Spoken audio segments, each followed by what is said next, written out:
कैलाश पर महेश्वर शिव देवर्षि नारद को संकेत देते हैं कि शुक्राचार्य को असुरों से सावधान रहने की आवश्यकता है, कारण कि दैत्य गुरु के प्राण भी संकट में पड़ गए।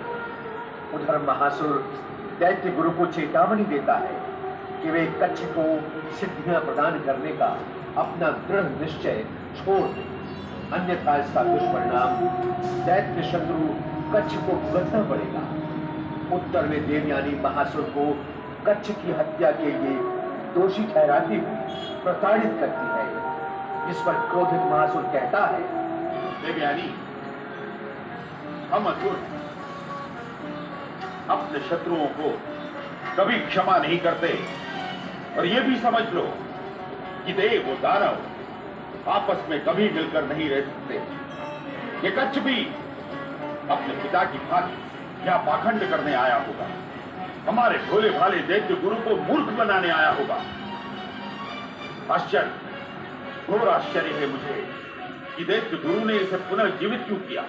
अब आपको अपने शिष्य के हत्यारों को खोजने की आवश्यकता नहीं पिताश्रेष्ठ, क्योंकि ये आपके सामने खड़े हैं। त्याग दें इन दुष्टों को जो आपको अपमानित करने पर तुले हैं। महासुर, कच्छ को अपना शिष्य बनाने से पूर्व हमने इससे वचन लिया कि यह हमसे प्राप्त सिद्धियों द्वारा असुरों को हानि नहीं पहुंचाएगा, और यही आश्वासन मैं तुम्हें भी देता हूं।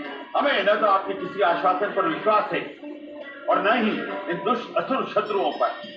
चलो असुर वीरों। नारायण नारायण। दैत्य नारद का प्रणाम स्वीकार करें।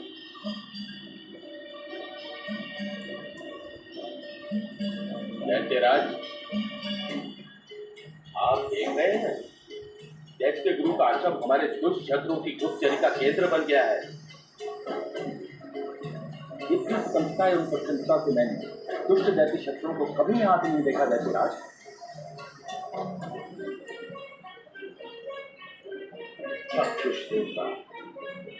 अब इस दुष्ट दैत्य शत्रु की अंतिम व्यवस्था मुझे ही करनी है। चलो।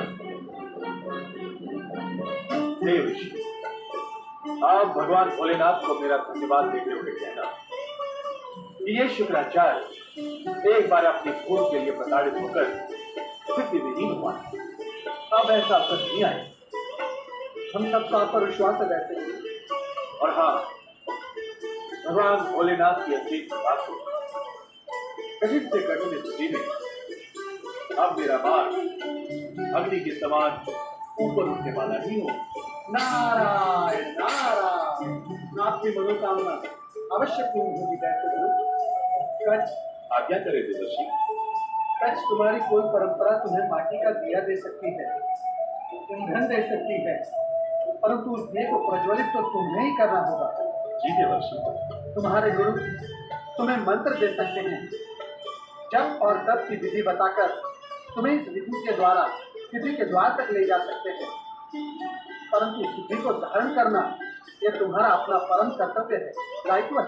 देवर्षि, मैं आपका संकेत समझ गया हूँ। समय आने पर मैं आप सभी के विश्वास को और सुदृढ़ करूंगा। दैत्य गुरु, अब आप मुझे आज्ञा दें। बस कच्छ की सुरक्षा के प्रति तनिक सतर्क है। मैं तो पहले से ही सतर्क था देव। अब आपके परामर्श और भगवान भोलेनाथ के आदेश का मैं अधिक सावधान हूं। नारायण नारायण। भोलेनाथ का संकेत पाकर दैत्य गुरु शुक्राचार्य सावधान और सतर्क रहने का निश्चय तो कर दिया, किंतु सदाचार के सम्मुख दुराचार अपनी सफलता के निश्चय पर अटल रहता है। दैत्यराज महासुर प्रतिशोध की ज्वाला से भटक रहा था। उसके मन मस्तिष्क में एक ही विचार बार बार जन्म ले रहा था कि दैत्य शत्रु कच्छ को किसी भी प्रकार समाप्त किया जाए। अपने इसी विचार को पूर्ण करने के लिए अर्धरात्रि में अन्य असुरों के साथ महासुर दैत्य गुरु आश्रम में दबे पांव प्रवेश करता है।